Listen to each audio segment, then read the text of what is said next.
நான் எங்கே இருக்கேன்னு பார்த்தீங்கன்னா பாகா பீச்சில் இருக்க டிட்டோஸ் லைனில் தான் இருக்கேன். இல்லை ஒரு 10 நிமிஷமாக நல்ல வெஜ் ரெஸ்டாரண்ட் எதுன்னு சர்ச் பண்ணிக்கிட்டு இருந்தேன்.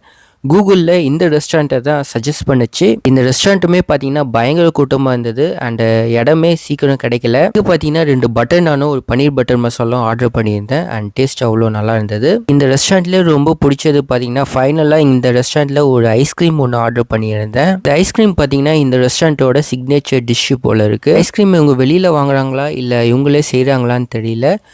பட் டேஸ்ட்டு உண்மையிலேயே சூப்பராக இருந்தது. ஐஸ்கிரீம் பார்த்தீங்கன்னா ஃபுல்லாகவே இளநீரில் இருக்க தேங்காவை வச்சு செஞ்சுருக்காங்க அண்ட் சாப்பிடும் போது அதோட ஃப்ளேவர்ஸ் நல்லாவே தெரிஞ்சுது. கோவாவில் பார்த்தீங்கன்னா உங்களுக்கு எல்லா ரெஸ்டாரண்ட்டுமே வித் பார் அட்டாச்சாக தான் இருக்கும். எத்தனை பேர் கோவாவில் பாகா பீச் இந்த ஐஸ்கிரீம் ஆர்டர் பண்ணி சாப்பிடுவாங்கன்னு தெரியல. எனக்கு இந்த ஐஸ்கிரீம் ரொம்பவே பிடிச்சிருந்தது. ஸோ அதனால தான் இந்த வீடியோவில் நான் சொல்கிறேன். கோவாக்கு நீங்கள் பார்ட்டிக்காகவும் சரக்குக்காகவும் போவீங்களா இல்லை என்ன மாதிரி ஊர் சுற்றி பார்க்கவும் டிஃப்ரெண்ட் ஃபுட் வெரைட்டிஸ் ட்ரை பண்ணவும் போவீங்களா? கீழே கமெண்டில் சொல்லுங்கள்.